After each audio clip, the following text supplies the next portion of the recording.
to another edition of Counter-Strike on Community TV 1. I'm your host, Ron Jenkins, and we, of course, would like to thank our executive producer, Mr. Jesse Dortch. He's the guy that puts all this together. He makes the miracles happen right here. As you can tell, our studio is beautiful. And that's all thanks to Jesse's technical experience, and he does a great job with that. Once again, we'd like to welcome you here to Counter-Strike. And of course, we strive to give you information, good information that's going to help the community, that's going to help us to grow, hopefully to prosper, and of course, we want to be educated. Now, education is a big deal in our community, and right now it's getting even bigger because, as we all know, the world is getting a lot smaller. And if our children do not have a very good education, then they're going to fall between the cracks, and they will not have the type of quality of life that we would like them to have. And so, with that said, we have a member, or we have a person that is running for school board. He is running for the seat of the incumbent, Miss Jeannie Dozier. And he plans to take her on, and he has some very good ideas about how to change things for Lee County schools. So we would like to welcome to Counter-Strike Mr. Paul Schafer. How you doing, sir? My pleasure. Thank you so much. Thank you for coming. Okay, you're originally from Chicago. Correct. Okay, now you had some very interesting experiences in school. I know in the minority community, we always talk about how many times our kids get passed through. Now, you've also had that experience. You want to tell us a little about that? Yes. When I was going to school, I was told that I was not applying myself, that I was lazy, I didn't function well because I had a hard time reading. And when I had spelling tests, I didn't do very well either. And so they just put me in the back of the classroom and said, you know, you stay back there. Wow. So I was passed through school, not knowing what my problem was. And I quit school because I got frustrated with what was happening. Right. And went into the service, joined the Marines, and they told me, didn't ask me, they told me, you will get your GED, which I did. And upon leaving the service, I went to work for AT&T. And they told me, you know, you have potential, but you need to go back to school and get a college degree. And I really didn't want to do it, but they made it possible for me to do, so I figured that, you know, there's somebody watching over me and guiding me. So I went back to school, and because I had a GED, I couldn't take college courses. I had to take remedial English. And the first day of class, the teacher said, I want you to write down what you hope to get out of this class. And I wrote 4 sentences. I can't spell. I can't write a paper. I don't like to read. And I hope that I can improve on these so I can take college courses. The next day, as she was ending class, she said, Mr. Schafer, I'd like to see you in my office. And I figured, oh no, I'm so out of here. Instead, she handed me a book and she said, just open it up and start reading. I thought, oh, okay. So I opened the book up and I started reading 3 sentences, and she said, stop. I know what your problem is. You're dyslexic, and I can help you. This was 28 years old. 28. And someone finally heard my plea and took the initiative to see what was wrong. And for the next year, 2 semesters, she worked with me and helped me overcome, not fix, but to overcome my blessing. Because I call it a blessing. Okay. Because God gave it to me when I was born. My brain is wired differently than everybody else. So I'm special. Good point. Why should I hide this and be ashamed of it? So I embraced it. Okay. That took me 60 years to figure out. That's why I can talk about it now and not be ashamed, as I was in the beginning. And that's what we need to instill in our children. They are special, each and every one of them. Right. We all have special talents, and we all have special needs. In our education system, instead of saying, we're going to teach to the norm, and if you don't fall in that pattern, well, then there's something wrong with you, and push you to the side, or push, you can be an excelled, and we'll just give you more work to do. Right. It's this 10% that I fell into that I'm concerned about. Okay. It's this 10% that education has failed and is the pipeline to jail. Very true. We spend $29,200 to put someone in jail for a year. Right. In Lee County, we spend $17,500 per student, according to the budget, $1.4 million, of which only $7,000 goes directly to the education of that child. Right. $10,500 is overhead, administration, school busing, food service, buildings, and building maintenance. Right. If you ran a business and your overhead was more than your product, the education of our children, how long would you be in business? Not very long. We need to change our priorities. Okay. I want to ask you something. We know that there's a teachers union.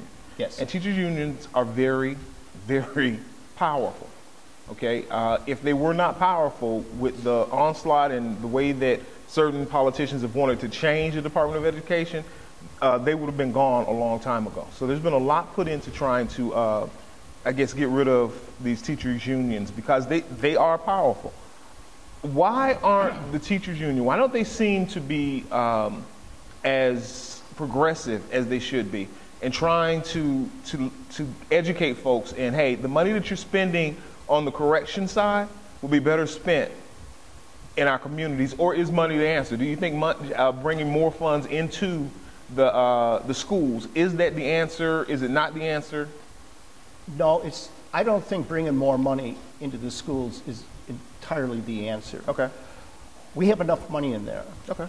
What we need to do is bring our educational ideas into the 21st century. How do you do that without money? Technology seems to be the future here. We are doing it. Okay. What we're doing is we have new teachers coming on board. They come, they stay a couple of years, they get disenfranchised, and they leave. I've been told 47% of our teachers are leaving this year, either through retirement or because they don't want to teach anymore because they can't teach. Okay. They're handed a curriculum and said, this is what you're going to teach and how you're going to teach it. Well, you can't do that. You got to follow this. Okay. We have to give that teacher the ability to function in that classroom and meet the needs of each and every child. I foresee, and I would like to move forward, is a type of a classroom which is an open classroom concept. Okay. Where you take all the first grade teachers in classes, you put them together in a large room. You come in and you teach the core. Then you break up into small groups, and they work with them. Those children who are at risk, because I don't want to say need remediation, but at risk, you can work with them one-on-one while the other teachers work with the groups. Okay. This way, we're teaching in the classroom at the level that that child needs. That would take hiring a lot more teachers, wouldn't it? No, it wouldn't, because you're taking all the classes with the teachers, and they're coming together and working together. So you're talking about larger class sizes? No, it's still the teacher still has the same amount of classes, 16 to 18 students. Okay. You take 3 classes, let's say it'll be 64 students. Okay. 66 students.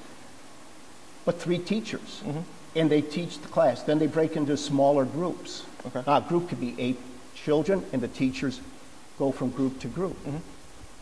You might have a teacher that needs one-on-one, or you might have a paraprofessional coming in, working on one-to-one with those children. Okay, let's continue that on the other side. We're going to come right back and finish off with that. This is Counter Strike on Community TV 1. I'm your host, RJ, and our very special guest is Mr. Paul Schafer, not a member of the band from David Letterman, but very good man here in Lee County. We're going to come back and talk with him some more about his ideas and what he would do if we choose him for the Lee County School Board. We'll be right back. You ever wanted to know what's going on in and around your community? CommunityTV1.com is your answer. Go ahead, log on to www.communitytv1.com and get your info on.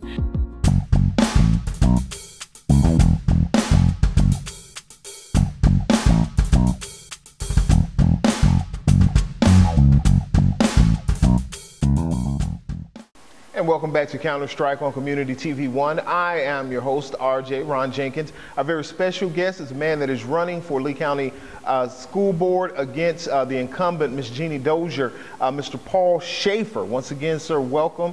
And we want to thank you again for doing this and coming on and speaking with us. Now, you have some ideas about the schools. We were talking about the classrooms and maybe more innovative ways of teaching our kids.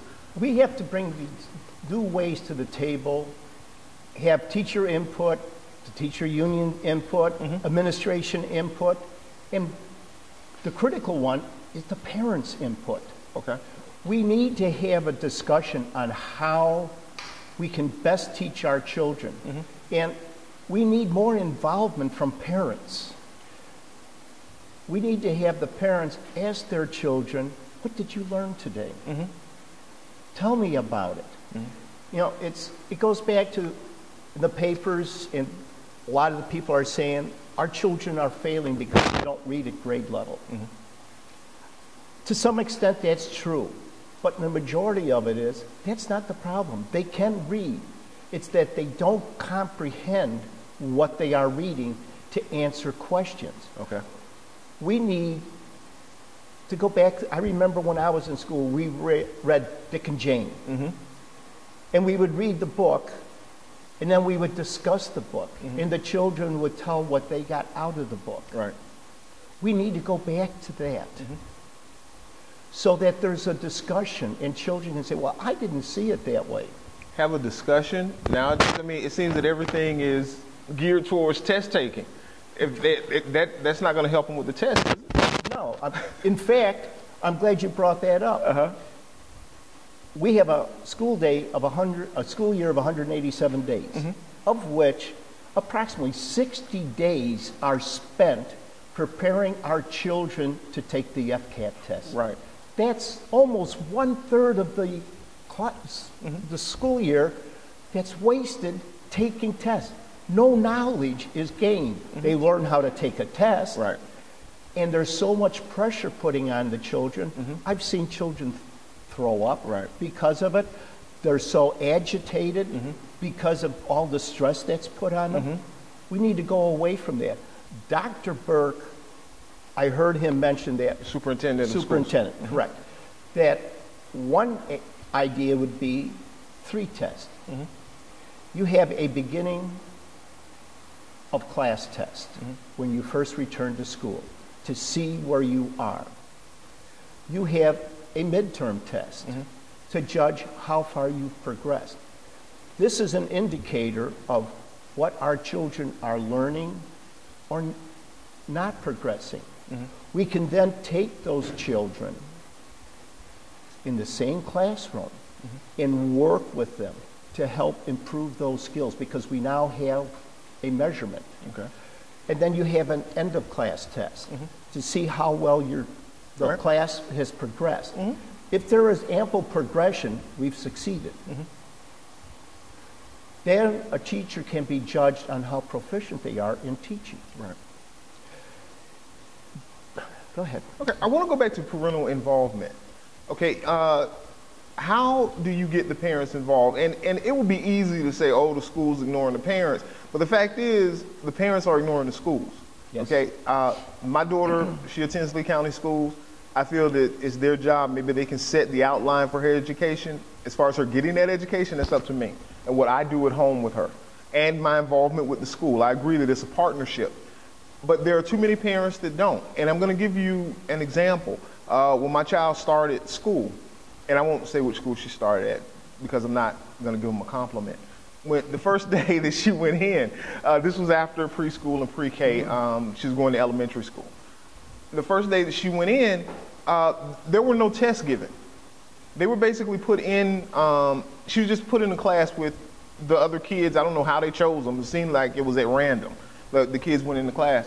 So we had worked with my daughter. She knew her colors. She knew how to read her name at least, and basics of reading. She knew all of her sight words. We did that with her. But there were too many parents that hadn't done anything with their kids. The kids couldn't spell the names. They didn't know all of their colors. A, B, C, Q, K. They didn't, basic stuff that parents should work on. A lot of parents are irresponsible and they don't do what they should do. And we have to admit that. So how do you change that from the school side? All right. Schools can't do all of it. I agree. The community has to step up. I was at a program Monday that just opened my eyes. Yeah. I've never seen it. And one of the students that I had in my class, third grader, when we were in school, there were a couple boys that were getting into a confrontation. And I saw it. And I said, oh no, here we go again. And he says, Coach, I'll take care of it. This is a third grader. And I said, okay. He walked over and he talked to the boys. I don't know what he said to those boys. But they calmed down and they went back and started doing what they were supposed to do. And he came back and said, it's okay, Coach. Yeah, and I was just flabbergasted. Where did he get this knowledge? I went to Quality of Life Center because Mr. Mohammed asked me to come and tell my story to the children. Okay. And I told my story. And he was sitting out there, big smile on his face. And I said, now I know where you got those qualities of leadership. We have something in your community that is the best thing for helping the children. Because I watched the interaction. They asked the question, what does this mean? What did you get out of this? These are the questions that we need to ask. Our parents, they need to get involved in the community, the churches, the community centers.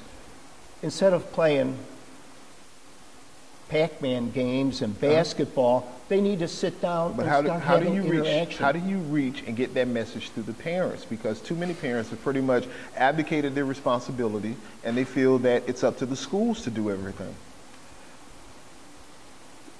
It's because it's a long process. I don't have all the answers. Okay. But we have community leaders who I'm willing to sit down with and talk, because once we have dialogue and we're sitting and talking and trying to address the problem, I know the church that I belong to, we've reached out into the community. And as I was telling Jesse earlier, at Christmas time, we decided we were going to go out and help that community. One Saturday, we came out, we got photographers, we took pictures of the families, no cost. Next Saturday, we came out, we set up a tent with gifts that they could purchase. I use the word purchase. Every gift in there cost $1. Okay. They had to purchase the gift. It wasn't given to them. Okay. What does that give a person when they have to buy something? Sense of ownership. Sense of ownership. I'm not giving you so you owe me. Right. You own it because you bought it. Okay. We have to start instilling pride in themselves, self-awareness, self-esteem. I tell the children, hold your head up high. Be proud of who you are, because there's nobody else in this world like you. God made you special. Right. We got to stop judging people and start looking at people as individuals and working with that individual. Okay. I had a problem. I didn't learn about it until I was 28. That was almost a third of my life wasted because nobody knew what my problem was. They just thought I was stupid. Right. Now, let me ask you about that. You had to take remedial classes. And I know from experience that in the minority community, when you start mentioning remedial, that's a bad word. I agree so with you. How did you deal with it? Even at 28, how does that affect you? I was upset. I will go on to say that when I was on, I went on to go to become a member of the community college board of the community college that I went to. I do not like the word remedial. Okay. We were at a board meeting, and one of the board members wanted to start an honors program. Okay. We're going to cut you off right there. Okay. I apologize. That's okay. But we're going to come right back, and we're going to talk about that some more, okay? Okay. We're speaking with Mr. Paul Schafer. This is Counter-Strike on Community TV 1. I'm your host, Ron Jenkins, and we will be right back. You ever wanted to know what's going on in and around your community? CommunityTV1.com is your answer. Go ahead, log on to www.communitytv1.com and get your info on.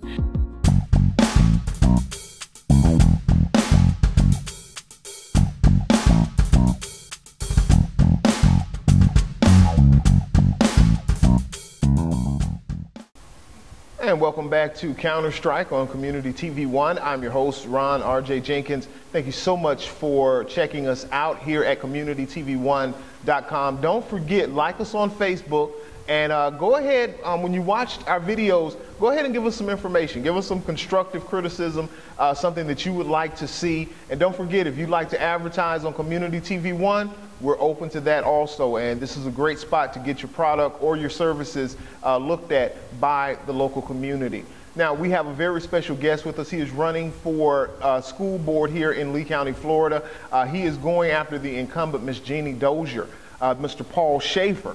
Now, we were talking about you finding out at 28 that you were dyslexic, and my word, you had to take some remedial classes. You don't like the word. You're on the board. Go ahead and finish up. I was on a board at community college, and one of the board members said that we should start an honors program. And I thought, what is the charter of a community college? But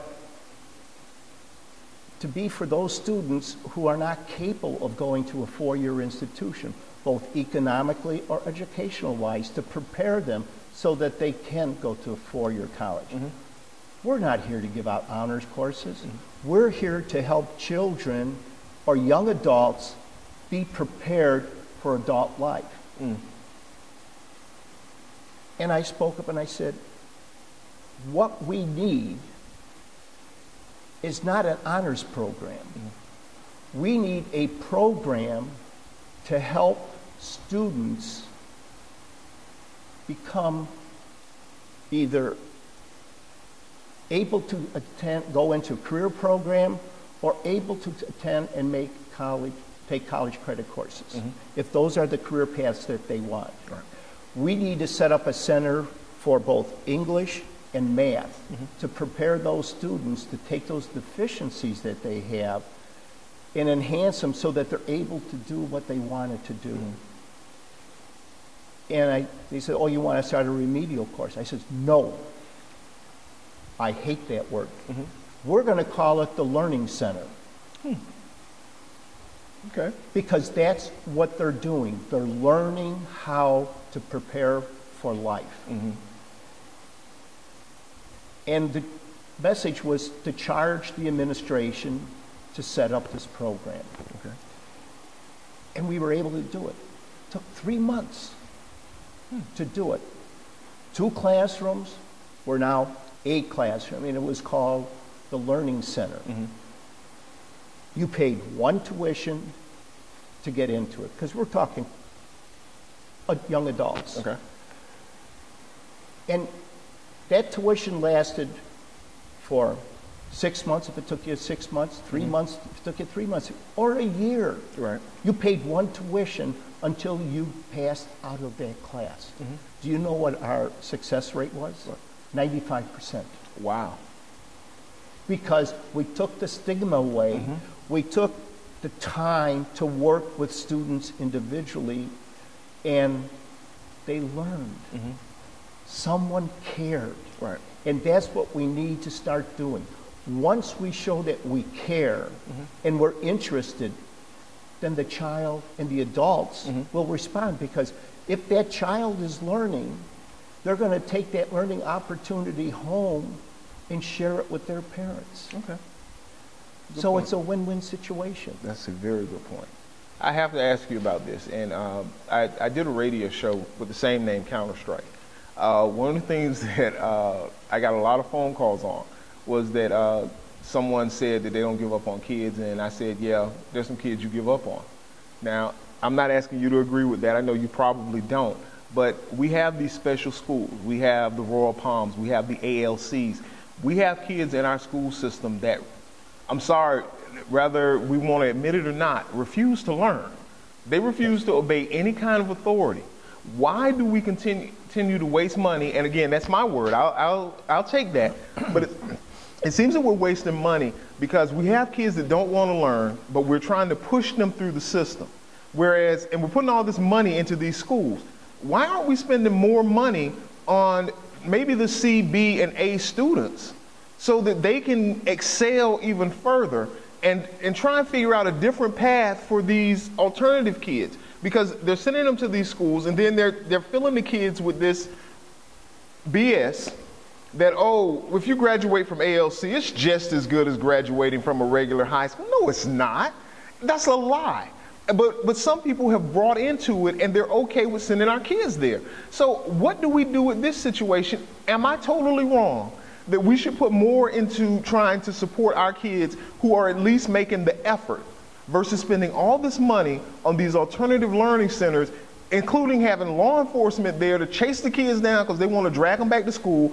Royal Palm has holding cells. Holding cells. Yeah. So what do we do about this situation? I don't know the answer to it. Okay. It's a very good question. But we are mandated by the state that every child needs to be in school until age 16. Right. And I mean, we have to follow the law. laws that are set down to us. Are they all good laws? Not entirely. FCAT is a law. Yeah. I'm glad it's going away in 2014. It's going to be replaced with something else. The legislators who don't deal with the children on a day-to-day are going to make the decision on what test we are going to have. We need to let our legislators know what we want. That's not just school board members, it's parents. The communities have to get involved. That's the only way we can change. Otherwise, we're stuck doing what doesn't work. And we know it doesn't work. But maybe there is a glimmer of hope that one of those children, because I have seen children that were at Royal Palm come back into the classroom. And were productive. But with those students, if Royal Palm wasn't there as an alternative, then the school would have been forced to work with them in the first place, and they probably would have found that potential. Am I right? Not necessarily. Okay. They could have sent them in the back of the classroom. You know, they collect the FTE for that student, but they're lost and forgotten. What's FTE? Full-time equivalent student, that's what we get our money on. Okay. Now, and that's what it seems to be all about. And I've heard that with the one student. I just don't think, and I'm not asking you to answer that. That's me, and I don't want to put you on the spot with that. I just don't think that one or two students making it out of Royal Palm or from ALC is enough of a return on the investment that we make in those classrooms. I just don't see it that way. But and again, I'm not trying to put you on the spot because I know that's a controversial You're not putting thing. me on the spot. You know, I look at the return is, you know, why I'm running for the school board. If I can change one life, Right. I'm a success. Okay. I've accomplished what I wanted to do. Okay. It's changing one life at a time. Right. It's paying back what was given to me to help someone else. Okay. It's being involved in the community. Now, I've been blessed. Now I want to return that blessing. Beautiful. You know, but I don't want to say monetarily, here, I'm going to bless you this way. I want to bless you with knowledge so that you can be your own person. Okay. As I've told my students, knowledge is power. Once you have it, nobody can take it away from you. You've earned it. Right. You embraced it. Now it's up to you to use it. Once we instill this into children, you know, they're our future. All right. We're not preparing them very well to take over. And they're going to be the ones working, protecting us and supporting us as we get older. Right. And we have to prepare them for that task. I agree. And if we don't, they're going to fail and we're going to fail. I agree with you. I just think our resources would be better spent on the A, B, and C students, the kids who actually want an education. I wanted an education, and I was a DNF student, Right. and I was thrown away. Yeah. But one person didn't give up on me, and I became an A student Right. with honors when I left college. So there's potential there. We have to look and see if there's potential. Are there some that don't have potential? Yes. There's a lot. Are there new technologies coming out that can help dyslexic children? Yes. We had a program at the college for children who were, I hate to use this word, who were mentally challenged. Okay, well, I'm sorry. We gotta I'm sorry. cut away. We're going to come right back with that, mentally challenged. Okay. We're going to come right back to that. This is RJ. This is Counter Strike on Community TV 1 with our very special guest. This is a person that is running for Lee County School Board for the seat of incumbent Ms. Jeannie Dozier, Mr. Paul Schafer, and he's asking for your vote. And we'll be right back with Counter Strike on Community TV 1. You ever wanted to know what's going on in and around your community? CommunityTV1.com is your answer. Go ahead, log on to www.communitytv1.com and get your info on.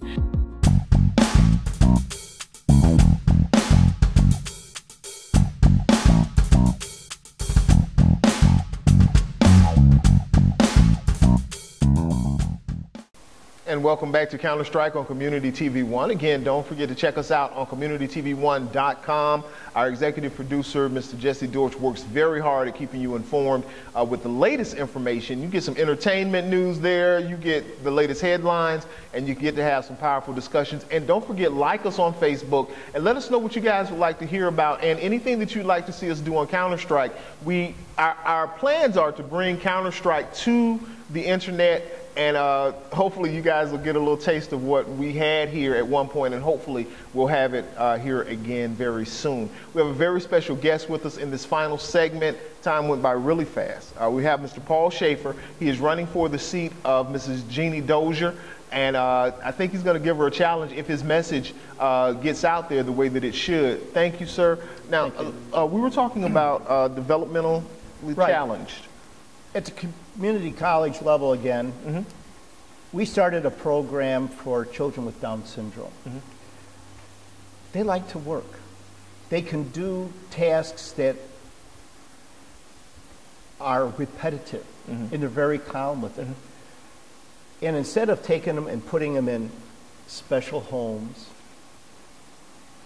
we said we can put them out in the community to work.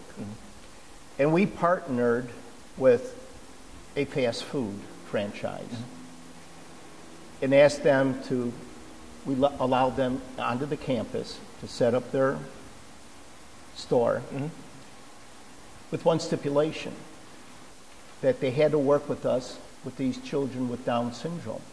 They were in there cleaning tables. They loved it. The college community embraced it because they were now dealing with children that are not normal. Right. And they found out that they could learn something from them, that there was respect. And that's what we need to do. We have to respect each other because we're not all the same. And once we start respecting each other, then change can happen. And change is slow, but it can work if we work at it. And that's what I hope to bring to the board. Okay. And I think just your experience, the fact that you were one of those that were passed through, you know how it is to be looked over by the instructors. I think that's something that's very different. We don't have a lot of that. We have a bunch of people who are, I guess we call them geniuses. You know, I told you I have a sister that's a doctor, one that's a lawyer, one that's an administrator at a school. You know, they're all up there. I hope it's in Lee County. No. She started out in Lee County, but she's up in Hillsborough now. Yeah. But a lot of folks don't seem to relate to that. Now, speaking of relating, and I want to ask you this question, and I don't want it to seem like a gotcha question. And so, but let's talk about Brown versus School Board of Education and the integration of our school system.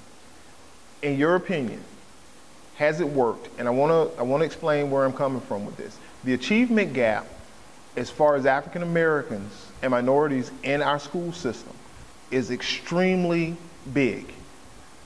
It does not seem that African American kids, especially young African American boys, are prospering in our current school environment. Is that an indication? And I'll tell you, in my opinion, it is. But is that an indication that we need to start trying to reach out to these kids in a very, very different way, or we're going to continue to lose them? Yes. Okay. And the largest problem is they don't have models to look up to in our schools. Okay. We need more African American educators. We need career paths for them. The school that I work at has a very talented African American teacher. And I went up and I says, "Are you going to become an administrator?" He said, "I don't think so. Not here." To me, that's a sound of defeat, which I don't give up on. Right. And I said, we need to change. We, in the school system, have to have career paths for the African Americans so that our children can see that there is hope for them, that there are opportunities for all people. I don't care if you're black, yellow, white, pink, polka dot, or what. If you have the talent, if you have the drive to advance, then you should advance. We shouldn't pick and choose like we do now on who goes and who doesn't. Right. It has to be a system that is open for all, and everybody feels that they have an equal opportunity to get ahead. Okay. I hope I answered your question. Yeah, you did. And you came from a point I wasn't expecting. I've heard it before, but not in the same context as far as needing more African Americans in the classroom and at the administrative level. They have no role models. Right. We got to give them role models. Okay. Now, both in the community, in the schools, and it's lacking in the home because most homes are single family. I agree. I mean, I have children come up and hug me, and that's all they want is to be hugged. Isn't that something? The kids will come and hug, especially the boys. The boys will hug, and they will hold on, and that tells you right then this kid isn't getting hugged enough. No, it isn't. I even had a young African-American girl come up to me, you know, and she hugged me, and the other said, "Why are you hugging him?" He said, "Oh, he's my granddaddy." And the other girl said, "What do you mean he's your granddaddy?" She said, "Tell him." I said, "Yeah." We all came from the same two people, and we grew. We're all related. All right. I agree with that. Now, how do you get African American parents more involved? And I'm going to tell you, my daughter's school is 95. They say 95. I think it's more like 99.8% African American. Okay, and we go to the parent teachers meetings, and Bless you. her principal. I'll go ahead and say it. Dr. Lucky, he tries really hard over at Franklin Park to get parents involved. There's like maybe 2 or 3 parents there, and a couple of them already work for the school. So what is it, in your opinion, that can get African American parents involved? And I want to know, and again, I guess I'm putting you on the spot, why isn't there a carrot and stick approach to this? You either participate because your kids are falling far, far behind, or you can take these kids home and deal with them there. Yeah, that's a good question. And it's one that we kind of push off to the side because we don't want to address it. We don't want to offend anyone and that whole thing. You know, it's very disheartening because I've worked on parent night as a paraprofessional in the school and help directing people to where they're supposed to go. And there's nothing more disheartening for a teacher because they don't get paid to come in for parents' night. They're on a contract. So they're giving up their time to be at home with their feet up on the couch, with a nice cool drink, watching television, or relaxing, or grading papers. And they're sitting in the classroom waiting for parents that never show. Right. I think this is a problem that we've been looking at. Nobody has the answers for. And it's a problem that we need to do. If you love that child, you need to take the time to be with that child, to learn about that child and what that child is doing. Too often, you know, and I say, because I remember I did it, you come home from work, you had a bad day at work, you had a bad day in the traffic, you come home, you're tired, and your child says, "Oh, it's parent-teachers night tonight." Good. You got to cook dinner and get ready for the next day, and you say, "You know, I just can't take the time." We have to start making time for our children. Very good. They are important. And I can't stress this enough for those of you who are going to see this. Take the time, because I'm going to lose it. Well, your child is worth it. I agree. Mr. Schafer, thank you so much for coming on with us. We really appreciate you.